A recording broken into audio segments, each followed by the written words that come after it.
It's no longer really an opportunity or choice, it's an imperative. To telling the story, how do we make sure that we're taking full advantage of any and all assets that are on the grid and at customer premises.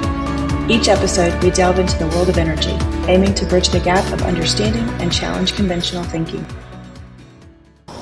Welcome back. This is the second episode of the ei360 podcast, and we're still on the roof here at the McKinney Microgrid. So, David, this month in July, we are talking about resilience, and we polled our LinkedIn audience.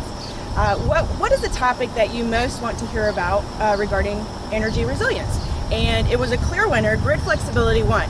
So when I think about grid flexibility, I can't help but go back to 2021 and that big ice storm that really shut Texas down.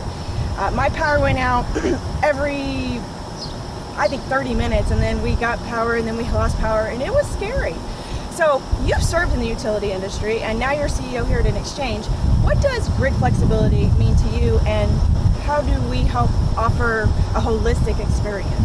Well, I think it's not surprising, Sandy, that our audience puts that at the top of the list, because I think all of us are aware of the fact that we have become very used to being able to turn the light switch on when we have power. And so we're very used to that convenience. And in a world today where we're beginning to see intermittent power, we're beginning to see a change in our power source, we're beginning to see more events that are occurring. No matter what you think might be causing that, we're seeing more events that are occurring.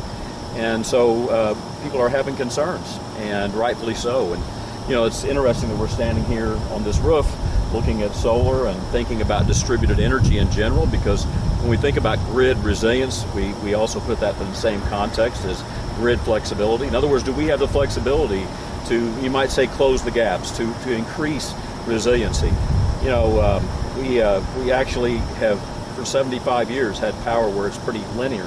And now we're looking at a potential of multi-directional power sources and new ways of generating electricity, doing it at the load, doing it at the actual load site, and using that for backup power, emergency backup power, potentially even for direct primary power for a lot of folks. So it's an exciting time to talk about not just grid resiliency, grid flexibility, demand response, the things that all kind of make that up. And we're going to have a lot of people that are going to be on the podcast that are going to be talking about that in particular, and just really how we can leverage new technologies. And one of the aspects of the NX platform is really about giving people the ability to become more aware and to be able to simulate various scenarios, and in order to put together resiliency schemes that really give greater assurance that we'll have power when we flip the switch. I love it. And I know that you can hear behind me my HVAC running, and I'm super grateful. It's hot here in Texas.